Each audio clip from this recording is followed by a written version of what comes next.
No, silly. You can't do that even if you wanted to. There's no recess in college. No recess in college? Aw, Dad, I don't want to grow up. Well, Lily, you're gonna have to grow up someday.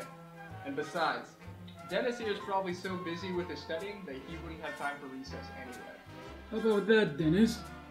What are you studying at school? Well, Grandpa, I'm studying industrial engineering. Industrial engineering? Industrial engineering is a branch of engineering that works to eliminate waste from complex systems. Industrial engineers improve processes to improve quality and productivity. You hear that, Richard? Your son wants to get one of these highfalutin CDFO jobs. Now, Jim, you need to calm down. Dennis obviously loves what he's studying, and he thinks he can make a great career out of it. Now, it might not make any sense at all to any of us, but we need to respect his decision. Oh, alright. But son, how can you expect to put food on the table for a family? I mean, what can you even use industrial engineering for anyway? Well, it's funny you mentioned food, Uncle Jim, because industrial engineering can be applied to all aspects of life, even preparing the food you're eating. Engineers didn't make my food. No, but the same concepts that govern industrial engineering govern the process of cooking as well. How does that work? Well, there are 3 different concepts used in preparing the dinner this evening. We could use process improvement, ergonomics, and quality control. For instance, let's use quality control in baking cookies. How many chocolate chips do you like in a cookie? All the chocolate chips. I like even number. How about 5 chocolate chips? 3 chocolate chips. I have to watch my figure. I'd like 10. I like a nice even 6.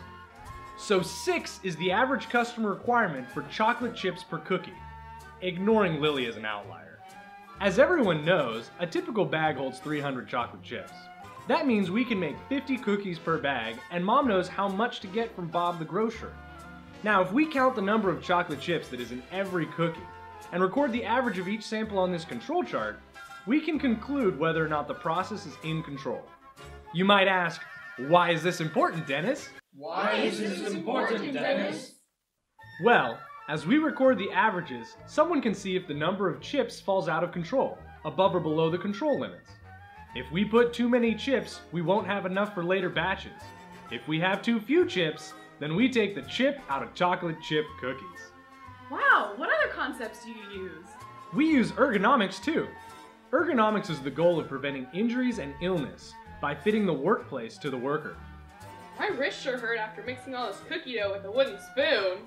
Well, Ma, Lillian Moeller Gilbreth is an industrial engineer and inventor whose work is to address just such issues.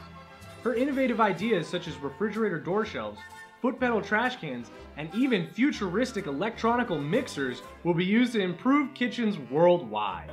How can you relate industrial engineering to what I did to prepare the meal? Well, Dad, didn't you help Mom in the kitchen?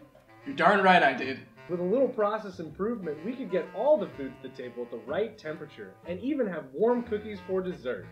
Let's look at the times it takes to cook each food item on the table. The potatoes take 30 minutes on the stove, and carrots take 10 minutes. Meatloaf spends an hour in the oven, while cookies only spend 20 minutes. The rolls will take 5 minutes to heat up in the oven, and the cake was made the day before. With process improvement, we effectively utilize our resources and create a schedule so that each item hits the table at the same time.